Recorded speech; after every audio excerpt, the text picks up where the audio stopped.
बिहार के युवा भी जानना चाहते हैं कि ऐसा कौन सा व्यवसाय है जिससे इतने कम समय में इतना फायदा हो सकता है। 10 लाख नौकरियां देने का जो वादा आपने किया है, बिहार की जनता भी समझ रही है। नमस्कार, आप देख रहे हैं लाइव सिटीज और मैं हूं आपके साथ शिप्रा झा। बिहार में चढ़ते चुनावी रंग और सियासी पारा के बीच बयानबाजी भी काफी तेज हो चुकी है।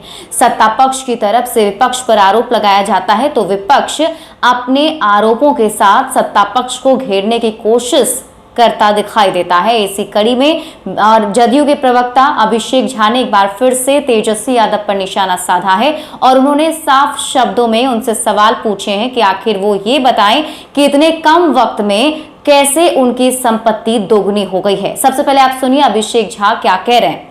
नेता प्रतिपक्ष तेजस्वी यादव जी ने कल राघोपुर विधानसभा सीट से अपना नामांकन किया।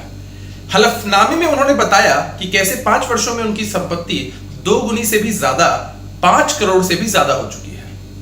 उनकी पढ़ाई आगे नहीं बढ़ पाई। 9वीं कक्षा तक की पढ़ाई उन्होंने दिल्ली के डीपीएस आरके पुरम से की और उसके बाद वह क्रिकेट खेलने लगे और व्यवसाय में चले गए। एक तरफ तेजस्वी यादव जी कहते हैं कि अगर उनकी सरकार बनेगी तो वह बिहार के युवाओं को रोजगार देंगे। उनकी सरकार यदि बनती है तो पहली कैबिनेट की बैठक में 10 लाख लोगों को नौकरियां देंगे। मैं आग्रह करता हूं तेजस्वी यादव जी से कि बिहार के युवाओं को उन्हें बताना चाहिए कि ऐसी कौन सी तरकीब है, कौन सी स्कीम है जिससे संपत्ति में इतना इजाफा हो सकता है। बिहार के युवा भी जानना चाहते हैं कि ऐसा कौन सा व्यवसाय है जिससे इतने कम समय में इतना फायदा हो सकता है। मैं आग्रह करूंगा दोबारा कि कृपया बिहार के युवाओं को ठगे मत। 10 लाख नौकरियां देने का जो वादा आपने किया है, बिहार की जनता भी समझ रही है कि वह सिर्फ चुनावी वादा है। उसको लेकर आपके पास कोई रोड मैप नहीं है, लेकिन चुनाव का समय है और आप जानते हैं कि महागठबंधन के साथ बिहार की जनता का आशीर्वाद नहीं होगा।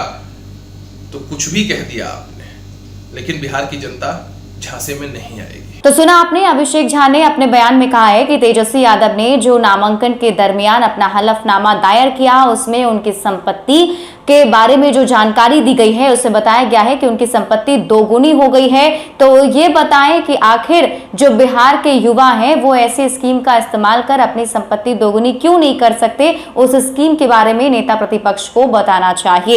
इसके अलावा जो उन्होंने पहली कैबिनेट की बैठक में 10 लाख युवाओं को रोजगार देने की बात कही है, उसको लेकर भी अभिषेक झा ने उन पर तंज कसा है। आपको बता दें कि बीते कुछ दिन पहले ही तेजस्वी यादव ने राघोपुर विधानसभा सीट से अपना नामांकन दाखिल किया है और उस नामांकन में उन्होंने अपनी संपत्ति के बारे में, अपनी पढ़ाई के बारे में बताया, जिसमें उन्होंने ये बताया कि वो 9वीं कक्षा तक पढ़े लिखे हैं। उसको लेकर भी जदयू लगातार उन पर निशाना साध रहा है। और इन सब के अलावा नेता प्रतिपक्ष तेजस्वी यादव युवाओं को अपने पाले में करने के लिए बेरोजगारी का मुद्दा उठा रहे हैं और उन्होंने साफ साफ कहा है कि अगर उनकी सरकार आती है तो पहली कैबिनेट की जो बैठक होगी उसमें 10 लाख युवाओं को रोजगार देंगे। अब इसी मुद्दे को लेकर जदयू उन पर लगातार हमला कर रहा है।